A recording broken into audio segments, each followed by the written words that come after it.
Ah.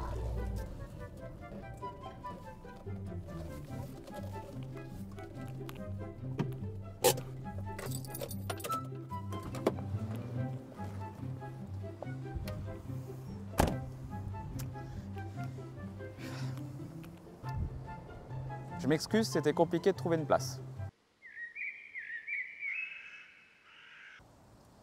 Vous l'aurez compris, aujourd'hui c'est un nouvel épisode dédié à la Twingo. Alors on va faire un petit peu différent de ce qu'on fait d'habitude, puisqu'il n'y aura pas d'esthétique ni de mécanique sur la voiture aujourd'hui. Vous êtes très nombreux sur Instagram à me demander des conseils pour bien acheter une Twingo. Donc du coup, je me suis dit, vas-y, on va faire un guide d'achat. Surtout que le premier guide d'achat que j'avais fait sur les voitures passion à moins de 10 000 € avait très bien marché. J'avais eu de super retours. Donc je me suis dit, pourquoi pas cumuler les deux. Donc guide d'achat Renault Twingo, c'est parti. Alors avant de commencer cette vidéo, je me permets de faire un tout petit aparté puisque le week-end prochain, le 10, 11 et 12 novembre, je serai ici au salon Epoch Auto à Lyon. J'ai l'honneur cette année d'être invité sur le stand YouTuber avec les potes YouTubeurs puisque c'est un stand YouTuber.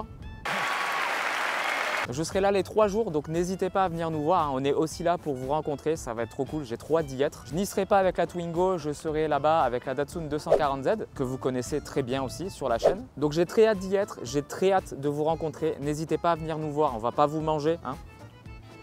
Place à la vidéo.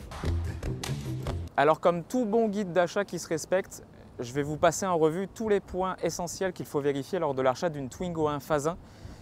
Je ne vais pas faire les autres phases de Twingo 1 puisque je ne les connais pas suffisamment pour vous aiguiller là-dessus. Donc au lieu de vous dire de la merde, je ne le ferai pas. Il faut savoir qu'il va y avoir 2 acheteurs potentiels pour ce genre de voiture. Le premier acheteur, c'est le jeune permis qui va vouloir se faire la main avec une petite voiture économique et pas chère. Et le deuxième acheteur, ça va être le collectionneur, celui qui va vouloir une Twingo nickel pour la mettre dans son garage et l'utiliser le week-end.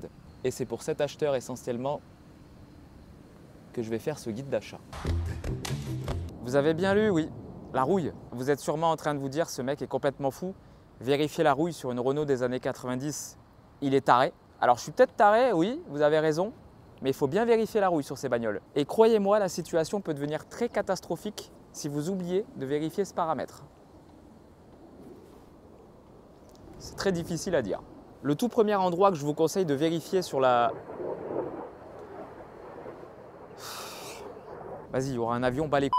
Le tout premier endroit que je vous conseille de vérifier lors de l'achat d'une Twingo, c'est le passage de roue arrière droit. Alors dans ce passage de roue, il y a un gros défaut de conception. C'est une Renault.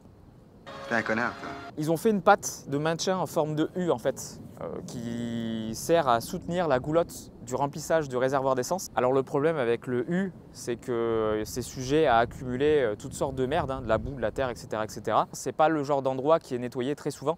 Surtout si les voitures ont vécu en campagne. Donc du coup, il y a une humidité qui se crée dans cette partie-là. Et quand vous mélangez humidité avec de la tôle, ça crée de la rouille.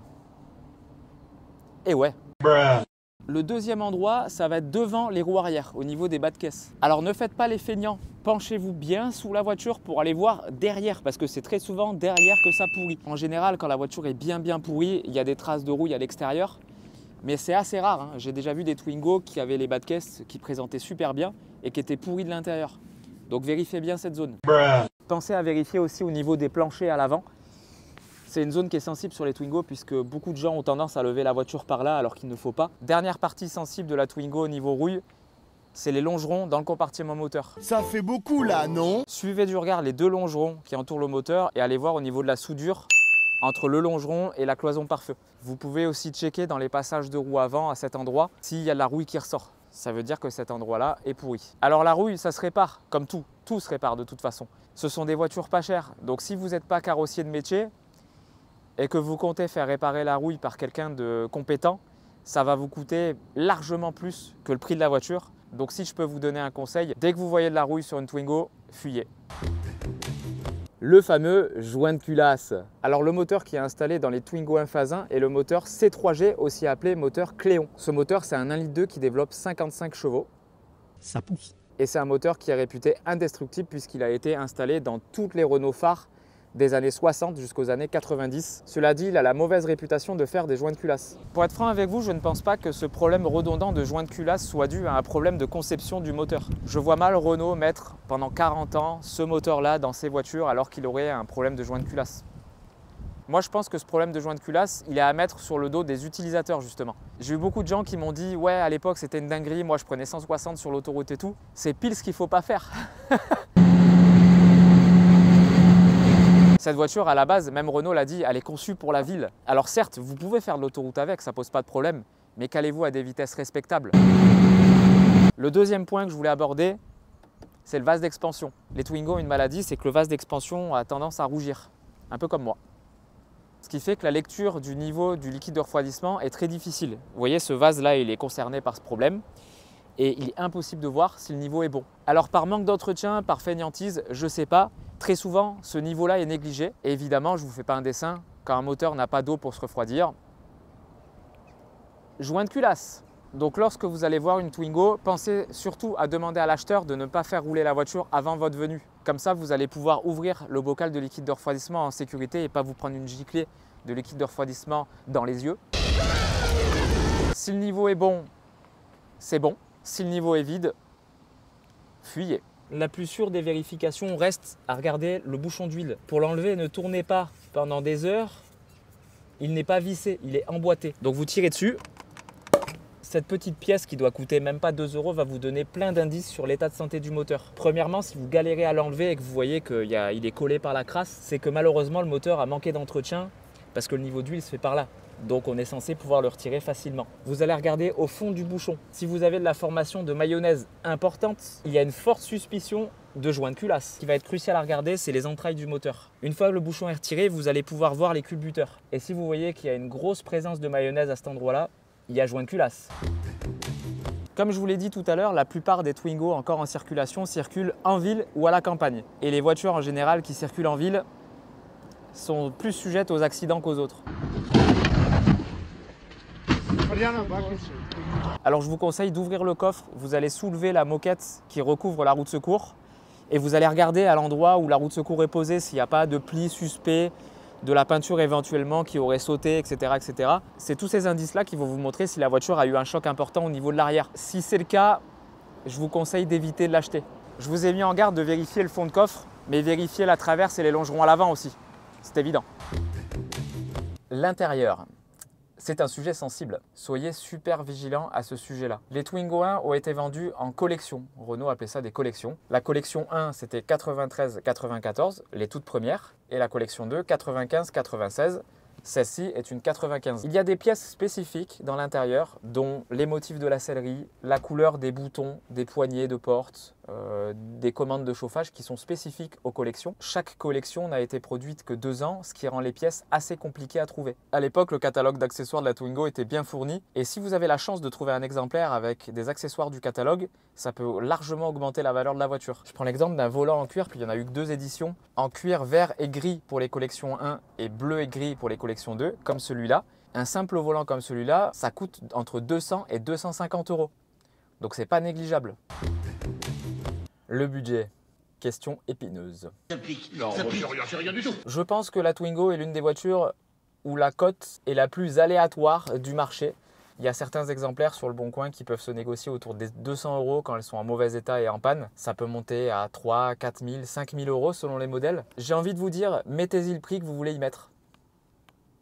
Ne vous donnez pas un budget. Ce serait dommage parfois pour gratter 1000 ou 1200 € de partir sur une voiture qui est très fatiguée, qui a beaucoup de kilomètres, qui n'a pas forcément un entretien qui est très suivi, alors qu'il y a des petites pépites qui se trouvent aux alentours des 3000, 3500 €. Évitez les voitures avec un fort kilométrage, ça se sent tout de suite à la conduite. C'est des voitures de ville, en ville il y a des dos d'âne, la route n'est pas forcément très belle, donc les caisses vont prendre cher. Il y a tellement de Twingo sur le marché qu'on peut trouver des voitures avec des kilométrages raisonnables. Pour moi, évitez de dépasser les 150, 160 000 km. Si vraiment vous cherchez une petite Twingo en bon état avec un entretien suivi, etc., ça va être très vite compliqué à trouver. Soyez persévérants, n'achetez pas la première que vous allez voir. Il y en a plein sur le marché. N'hésitez pas à aller faire des kilomètres pour aller en voir. Moi, j'habite dans le 13, dans le sud de la France. Oui, mon gâté. Je sais qu'ici, les voitures sont plus chères que dans le nord de la France. Et elles sont en meilleur état dans le nord de la France. A contrario, nous ici, les voitures ont rarement de la rouille. Dans le nord de la France, elles en auront plus souvent. Alors qui dit voiture de grande production dit multiples séries spéciales, multiples modèles. C'est difficile parfois de s'y retrouver. Là, je n'en peux plus. Je suis en bout du rouleau. J'ai envie de rentrer, me foutre mes savates et terminer bonsoir. Quoi. Alors moi, je vais vous conseiller une seule Twingo à acheter. C'est les Twingo Collection 1 dites pré-série. Je mets des guillemets parce que ce n'est pas vraiment des pré-séries, même si ça fait d'elle une pré-série.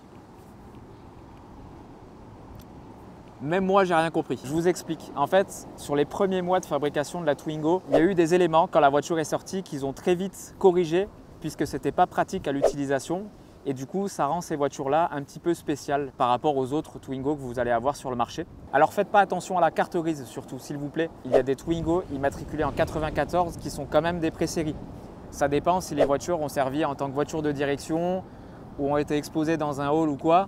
Ne regardez pas forcément la date sur la carte grise, mais regardez bien les détails sur la voiture. Premier détail, ça va être le haillon arrière. La serrure qui sert à ouvrir le coffre sera plate et le coffre s'ouvrira uniquement avec la clé de contact. Sur les Twingo d'après, ils ont fait un bouton poussoir qui est beaucoup plus pratique à utiliser, mais sur ces pré-séries-là, uniquement avec la clé. Vous allez avoir aussi le plafonnier, au lieu d'être entre les deux pare-soleil comme la plupart des Twingo, il sera au-dessus du conducteur. Faites attention aussi au range-pièces qui est au niveau du levier de vitesse. Il est inclus dans le plastique qui entoure le soufflet du levier de vitesse. Sur les modèles d'après, il est surélevé. Et enfin, dernier détail qui vous prouve que la Twingo est une pré-série, c'est le manque de réglage du rétro-passager. Voilà, c'est déjà la fin de cette vidéo. J'espère que ce guide d'achat vous aura plu, qui vous sera surtout utile. Il y a des éléments évidemment que je n'ai pas abordés, mais je voulais vraiment me focus sur les points à vérifier sur cette voiture-là en particulier. Si ça vous plaît, on en fera d'autres des guides d'achat. Ce n'est pas les voitures qui manquent à la maison, donc faites-le moi savoir en commentaire et surtout abonnez-vous à la chaîne. C'est gratuit, profitez-en. Merci à tous pour le soutien, c'est super important. Moi, je vous dis du coup à dimanche prochain en IRL au salon Epoch Auto à Lyon. J'espère en rencontrer beaucoup d'entre vous. N'hésitez pas à venir me rencontrer. Je suis là-bas pour ça. Et je vous fais de gros bisous. Prenez soin de vous. À très bientôt.